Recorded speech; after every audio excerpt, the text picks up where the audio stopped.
Bonjour tout le monde, aujourd'hui j'ai envie de vous dire pourquoi quand on est agressé physiquement, sexuellement, il est important d'aller porter plainte.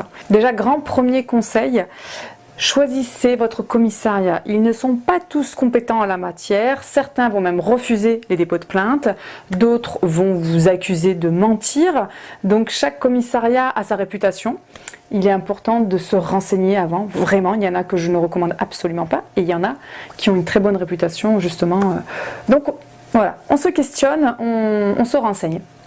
Deuxième conseil très important aussi, l'importance de porter plainte, c'est de faire reconnaître publiquement qu'il s'est passé quelque chose à notre rencontre, qu'on a subi une injustice. Ça va libérer votre parole. Porter plainte avec l'espoir fou de pouvoir retrouver l'agresseur ou le criminel juste avec notre dépôt de plainte, je trouve que c'est pas utopique, mais que c'est un peu extrême. Parce que on ne peut pas résoudre toutes les affaires, et encore moins du premier coup avec une première plainte.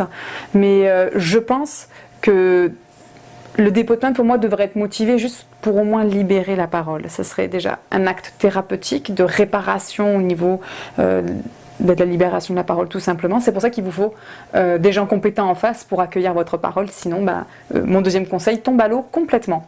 Troisième point donc, c'est que cette libération de parole va sûrement peut-être rajouter un dossier à l'affaire en cours. Des fois on n'imagine pas que l'agresseur ou le criminel en est à sa 25e victime, 300e, et on se dirait que non, c'était ponctuel.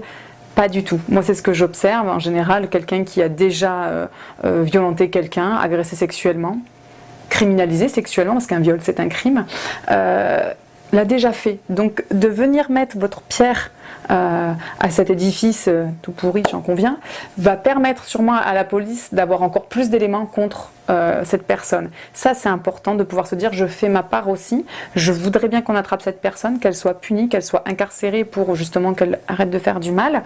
Et donc, voilà.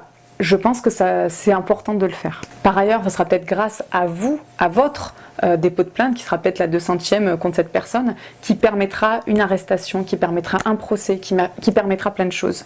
Dernier point, mais je pense que ça n'intéresse absolument pas les victimes, ce point-là, mais bon, je me dis, je le donne quand même.